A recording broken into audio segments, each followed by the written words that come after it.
ಕೋಪದಿಂದ ಮಾತನಾಡಿದರೆ ಗುಣವನ್ನು ಕಳೆದುಕೊಳ್ಳುತ್ತೇವೆ. ಹೆಚ್ಚಾಗಿ ಮಾತನಾಡಿದರೆ ಶಾಂತಿಯನ್ನು ಕಳೆದುಕೊಳ್ಳುತ್ತೇವೆ. ಅನಗತ್ಯವಾಗಿ ಮಾತನಾಡಿದರೆ ಕೆಲಸವನ್ನು ಕಳೆದುಕೊಳ್ಳುತ್ತೇವೆ.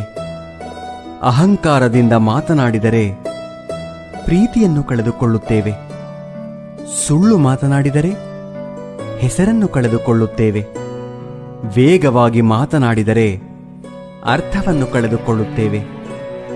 ಪ್ರೀತಿಯಿಂದ ಮಾತನಾಡಿದರೆ ಎಲ್ಲವನ್ನೂ ಗಳಿಸುತ್ತೇವೆ. ಬದುಕಿನಲ್ಲಿ ಏನೇ ನಡೆದರೂ ಒಳ್ಳೆಯದೇ.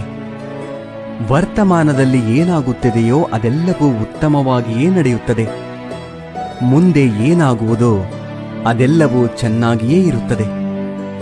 ಭವಿಷ್ಯದ ಬಗ್ಗೆ ಚಿಂತಿಸಬೇಡಿ, ವರ್ತಮಾನದಲ್ಲಿ ಜೀವಿಸಿ.